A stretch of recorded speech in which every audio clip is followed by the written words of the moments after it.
On va se tourner vers Luc Olivier, Latier. Oui. Luc Olivier, tu vas nous raconter un peu comment ça s'est passé pour toi. Bon, il faut le dire que je ne connaissais pas du tout le vitiligo. Ouais. Je ne savais pas de quoi il s'agissait.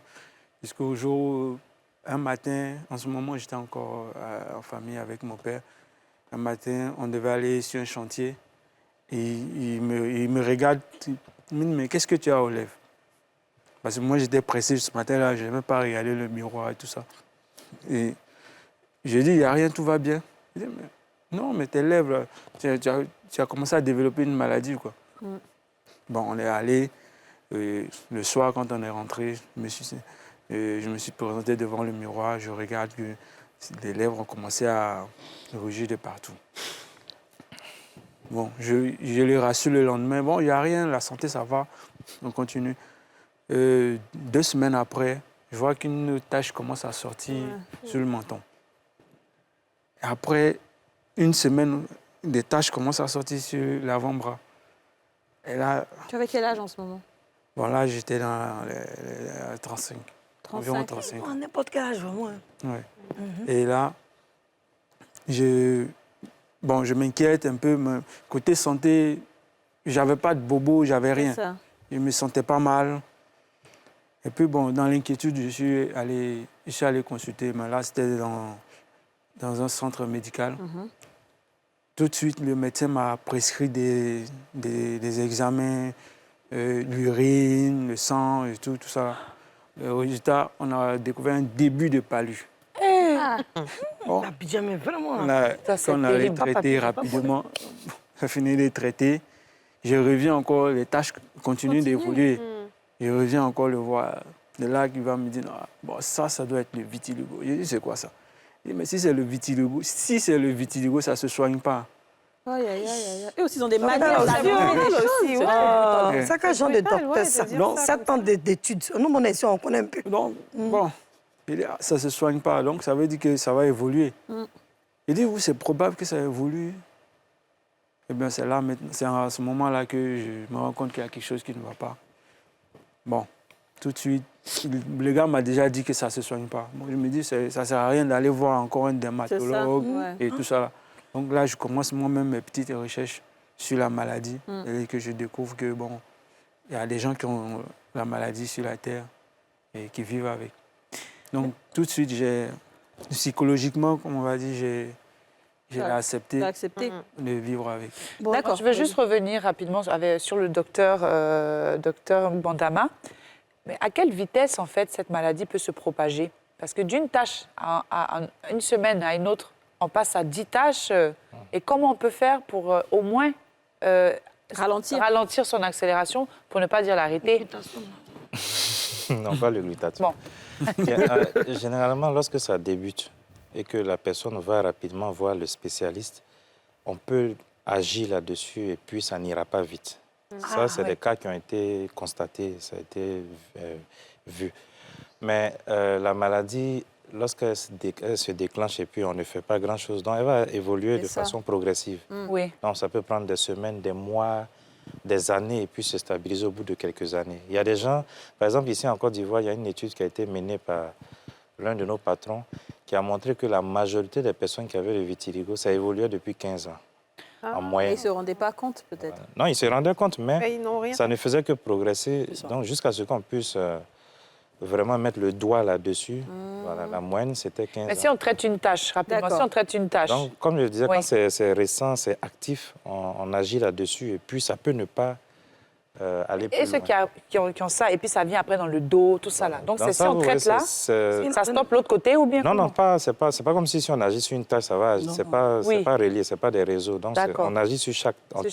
Voilà, ça se fait. D'accord. Moi, j'ai dit tout à l'heure, c'est vraiment pour rigoler. J'ai dit 7 ans d'études où on respecte tous nos docteurs, le corps médical, bien sûr, qui est présent pour notre santé. D'ailleurs, on peut leur faire un big up. Mais est-ce que c'est normal, quand même qu'un docteur dise que ça ne se soigne pas pour décourager le malade? Non, il ne pourrait pas donner un peu de... Ça ne se soigne pas. C'est ça qui m'inquiète un peu. Ça se comprend, mais ce n'est pas pour décourager. C'est parce qu'en fait, on ne connaît pas, on n'a pas la solution à tous les problèmes. C'est ça. Et quand, en médecine, on ne connaît pas la cause d'une maladie, on n'a pas son traitement. Ouais. Donc, si quelqu'un a déjà été confronté à une maladie qu'il a essayé de traiter, il n'a pas eu de solution. Bon, c'est normal qu'ils disent d'emblée. Peut-être On c'est ne juste peut la pas- manière qui On ne peut qu'il pas faut, traiter, c'est en non. fait, on ne peut pas guérir cette maladie. Alors, Luc, toi, justement, toi, c'était pas dans ta famille comme, comme Marie, par exemple. Non, mais dans ma famille, plutôt, ce qui se manifeste dans ma famille, c'est l'albinisme. Ah, L'anémie. l'albinisme. L'albinisme. Ah. Il y a des albinos dans ta famille. Oui. D'accord. Et tu t'es dit peut-être que ça peut être ça. Ça peut être lié. D'accord. C'est ce que, bon, selon ma façon de voir, quoi. D'accord. Mais Donc- aujourd'hui, c'est quoi les soins que vous faites quotidiennement? Comment est-ce que vous vous protégez? Est-ce que, à titre préventif, pour ne pas que ça agrandisse, vous avez des traitements? Comment ça se passe? Aujourd'hui, je ne prends plus rien. Je ne fais plus rien. Moi J'ai aussi. plus de traitement aujourd'hui. Mais avant, tu faisais quoi? Oh, des lotions. Ah, Des d'accord. lotions à base de coco. Et ça soignait, ça aidait?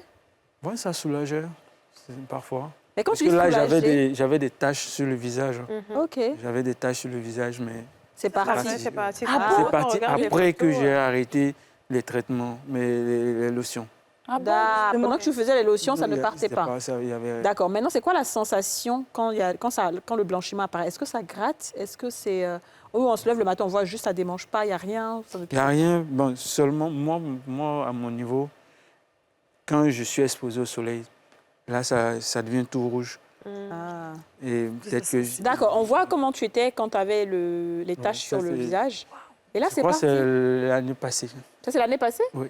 Ah, ben ouais, gloire donc à ça Dieu. diminue, en fait. J'ai l'impression que ça s'est déplacé parce que vous en avez plus sur le front, mais par contre, l'œil Oui. gauche, vous en avez. Oui. Ça Donc, diminue, je Est-ce pense. que ça se déplace, en fait? Je comprends pas. C'est vrai que c'est une Oui. maladie très mystérieuse. Hein. Non, mais c'est vrai, je demande. Ça ne se déplace pas. En fait, ça peu touche rigolo, des quoi. endroits choisis, si on peut dire comme ça. Ouais. Ça ne se déplace pas. Je veux compléter sur le monsieur. Oui, Il y a complète. Axel Merrill, qui est un très grand TikToker qu'on connaît, qui a fait un témoignage sur un live TikTok qui a dit qu'il a Axel cette... Merrill, c'est pas le mari de Kim Makosso, là? Voilà. Ah, d'accord. Bon, Le, oui, entre le autres. soi-disant mari. Ouais. Bon, je ne sais pas. Mais en tout cas, il dit qu'il a cette maladie, qu'il vit avec depuis longtemps. Donc, il a montré les quelques taches qu'il a sur le corps. Ah, Et il y a quelqu'un qui lui a posé la question, il a dit depuis qu'il a arrêté de penser à comment guérir cette maladie, les taches se sont Exactement. aussi arrêtées. C'est ça. Et ça Ouais. ne fait C'est plus ça. propager sur son corps. ouais. Alors, quand je les entends parler, j'ai l'impression qu'il y a un peu de psychologie qui vient dessus. Un peu comme le cancer, Ah ouais. moins on y pense, plus on est joyeux, plus Voilà. il y a un frein à la En chose. en Justement, général, j'avais fait moi, par exemple, j'ai fait des tâches. Je me suis rendu compte qu'il y a des tâches qui sortent quand je suis beaucoup stressé. Voilà. Ah. C'est ce que je l'ai dit. Justement, c'est ce que je C'est ce que je l'ai dit depuis. D'accord. Oui, vas-y, dis-nous ce que Mais tu vas dire moi, depuis, moi, Michel. particulièrement, je stresse beaucoup.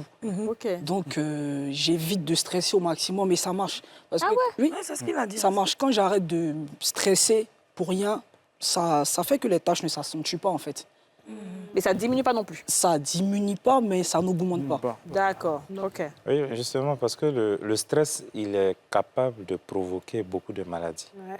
Donc, quand on vient au niveau de la vrai. peau, il y a pour rester dans le vitiligo, le stress qui soit lié à un problème émotionnel ou bien qui provient d'une maladie, il peut aggraver des taches de vitiligo ou même il peut favoriser leur apparition. Donc, même le gourmand peut te Oui, donner le des gourmet. trucs. Oui, tout ça aussi, c'est le stress.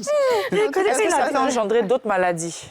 Oui, il y a d'autres maladies si on reste sur la peau, il y a d'autres maladies de peau qui sont aggravées ou bien déclenchées par, Par le stress. Par le Mais c'est vitiligo, on peut par le se dire, stress ou mais par le vitiligo? Moi, je demande le vitiligo. Est-ce que ça peut créer d'autres maladies? Non, C'est une pas maladie, créer d'autres maladies. Comme je le disais, ça s'associe à d'autres maladies qui Oui. peuvent être à l'origine du vitiligo. D'accord. D'accord. Maintenant,